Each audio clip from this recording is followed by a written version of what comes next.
Good morning, campers. Here we are again, getting ready to start our last unit of reading for World Lit. So I want to go over some supplementary notes for you in regards to Beowulf. This is a poster from the movie that was done several years ago. It was all screen capture, CGI animation. The movie was really kind of crap.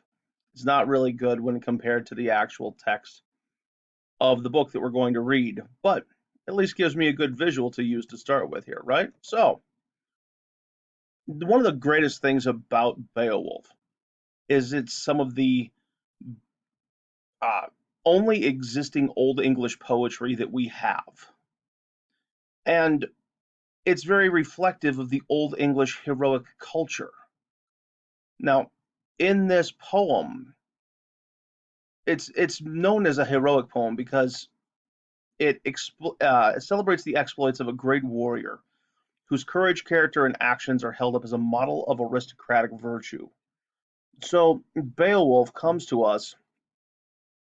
He is known as a Thane of Helac, and we will get into what a Thane is.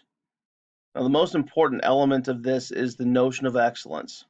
The way the hero surpasses or excels, literally rises up. In Latin, it's excellere, above others. So, Old English heroic culture often has a larger than life hero, somebody who is super strong, super brave, like the machoest of macho men. Their actions consist of responses to catastrophic situations in which the supernatural often intervenes. They their code of conduct forces them to challenge any threat to society. Again, they do this not because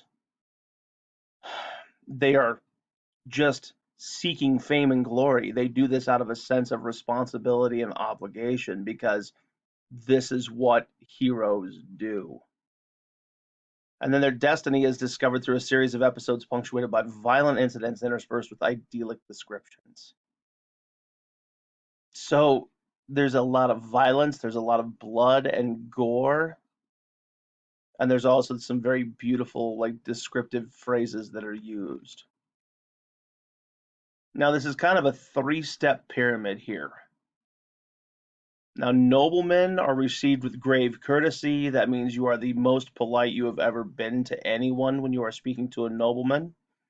And noble women, by extension, are treated with a great deal of respect and reverence. The leader is the liege, the king, the lord. In Old English, they are referred to as the Drighten. And the Drighten is responsible for taking care of the men below him. And the main way they do this is to be very generous in the giving of gifts: gold, jewels, horses, saddles, in some cases, land, or prisoners to be used as slaves. The leader, that Drighten, takes care of his people. Now, the Drighten's followers, the Gedrit, that's a troop of liegemen, vassals, thanes, retainers. These are the knights. These are the guys who are like that middle rank, but they are the ones who give loyalty to the king, and they are the ones who then lead his troops in battle. Those, then, are the comitatus. That's the battle group. That's the warring band. So it goes the king, the Drighten, and his Gedrit are his thanes, the people who manage the men for him, and then they all make up the comitatus, which is the big battle group. So when we first meet Beowulf, he is a thane. He is that middle management dude. But we'll see what that middle management does for him as we go throughout the story. Now, before and after battle, there is this solemn boasting of warriors. Like, they brag about the great deeds that they have done and the great deeds they are going to do. There's the thirst for fame, Old English lof, and the good judgment of men, Old English dom. through deeds of courage and endurance. The only thing that is important in life is this seeking of fame and glory and this good opinion that other people have of you. I guess it's not the only thing, because there's also interest in genealogies, the pride and noble heredity, gentleman and gentlelady from the Greek gen, meaning origin or one of high birth.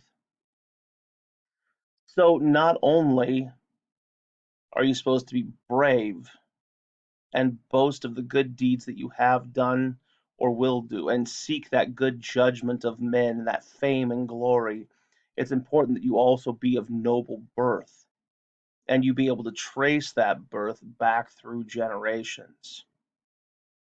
Now, in Old English heroic poetry, there is a mood of special gravitas, or weightiness. This is the great tone of Old English heroic poetry. Underneath everything are the shortness of life and its emptiness, except for the fame a man leaves behind. Now, the essence of this shortness and emptiness is expressed in the Old English phrase, life is lin, means life is transitory. And you'll see this concept played out throughout the text as we read. This idea that we're only here for a short time, and so we have to do everything we can to be remembered when we're gone. Emphasis is placed on the individual hero, and his national origin is unimportant. It doesn't matter what borders he lies with, that he comes from. What matters is his noble heritage, and that he can prove that, and that he is seeking that guidance from on high, and that brilliant fame and glory to be left behind. Now, Beowulf is one of the heroes of Germania, and as such claims the admiration of all the Teutonic people. Now, the Teutons were people who lived in the area of Germany, Poland, Austria, Hungary, um, Sweden, Norway, Denmark. So some of you who were in my classes last year, we read The Great Gatsby. The opening of The Great Gatsby talks about this grand Teutonic migration, and talking about World War I and the German people trying to take over the country. So the Teutonic peoples are those people in that Germanic region. Now again, Beowulf is written in English in England by an English poet, but it celebrates a man who was a Geat, a Scandinavian Germanic people from southern Sweden. Now, the Anglo-Saxons wrote what we call alliterative poetry after its most salient feature, system of alliteration that binds its verses together and is largely responsible for its distinctive sound. Remember alliteration, guys. It's repetition of beginning sounds in a series of words. So you're going to find many instances of alliteration as we go through Beowulf. And Old English poetry also has two very common poetic figures. The kenning, which is a formulaic phrase that describes something in terms of another thing. Like in Beowulf, the sea is called the whale's road, the sun is a sky candle, light of battle is a sword.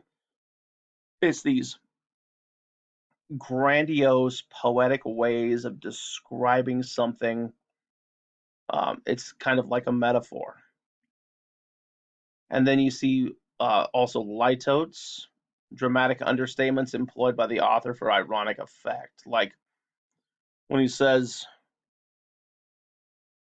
and I'll find some examples of litotes in the text, but there's one I think it's like, um,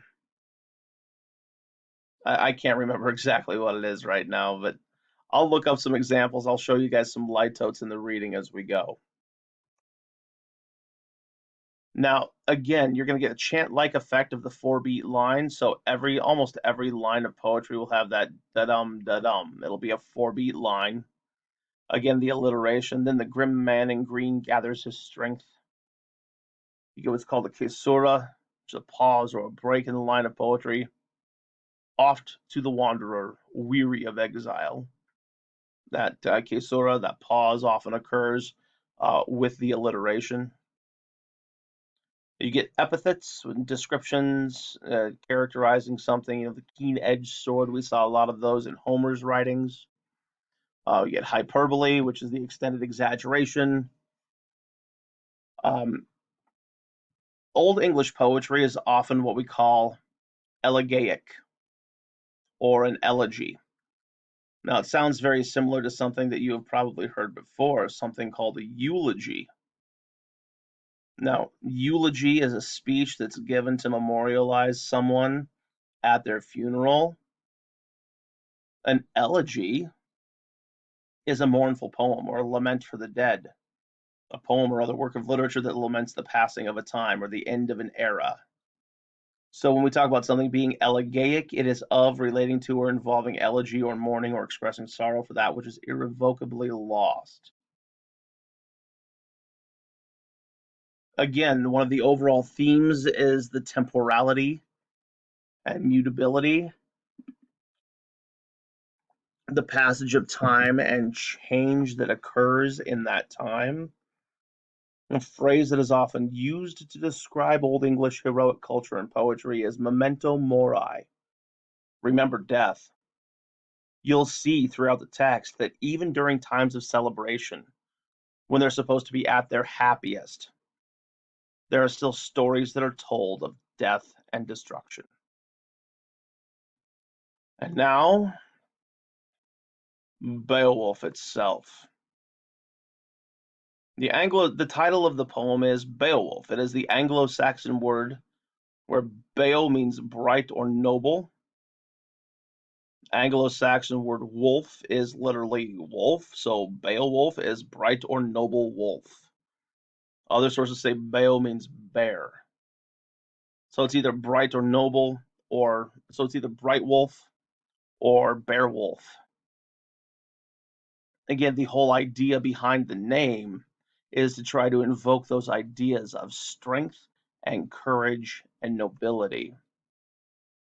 Now, again, Beowulf actually takes place in these areas, Iceland and what they call the Faroe Islands, Norwegian, Swedish, Danish, Frisian, Dutch, Flemish, German, Low Saxon, English, and Scots. This area is all has the same sort of mythology, the same culture and belief systems, and they share the same root language, although different dialects have cropped up over the centuries. The setting is the same as that of the Norse gods and goddesses. If you want to do some supplementary reading, there's a story of Signy and Sigurd. It helps kind of reinforce this idea of who these Norse and Germanic people are. So this takes place. Now, you figure Beowulf is a Geat. So they live here in the south of Sweden. And he travels to the land of the Danes. And the place he goes is Heorot, which is here on this island off the Danish coast. So this is where Beowulf takes place, is in this area. Now, we still read Beowulf today because it is such a fine example of Anglo-Saxon poetry. Only 30,000 lines of poetry still survive today. 10% of those lines, 3,182 of them, are in the text of Beowulf. This is one of the best examples of Old English poetry that we still have. The author is unknown. We don't know who originally wrote this. It's assumed that the text was first written down by a monk in the 7th or 8th century. We believe that because of several things. Number one, monks would have been some of the most literate people of the time. They are ones who would be able to uh, collect stories from the oral tradition, from traveling the countryside, and then write those things down. Number two, we believe that because you'll see as we go through the text, there's this mixed religious message that we get. Some of it is talks about the ancient gods. Some talks about capital G God, as in the Christian God. And so there's mixed messages of religious overtones here that make people think that it was written down by a monk, a Christian monk who would have been traveling in the area. Again, it is the oldest surviving example of Old English poetry that we have, and it makes it especially important in foundations of Western society. Only one complete copy of the text exists. It was written by two different people, and it was in a private person's collection and was actually damaged by a fire in 1731. You can see, like here in this picture, the edges of the text are charred in some places, and that's damage from the fire. Today, it resides in the British Museum. Now, this is just like with the Iliad and just like with Gilgamesh, it is an epic poem. It's a long narrative poem that recounts the adventures of a hero. It uses elevated language with extended and epic metaphors, lots of figurative language. It doesn't sermonize, so doesn't get preachy. It just tells the story. There's always the invocation of the muse, and in this case, the muse is God himself. And the story starts in medias res, again, Latin term meaning in the middle of things. We get dropped in the middle of the story, and then we go back and we're told a little bit of, what happened up to that point.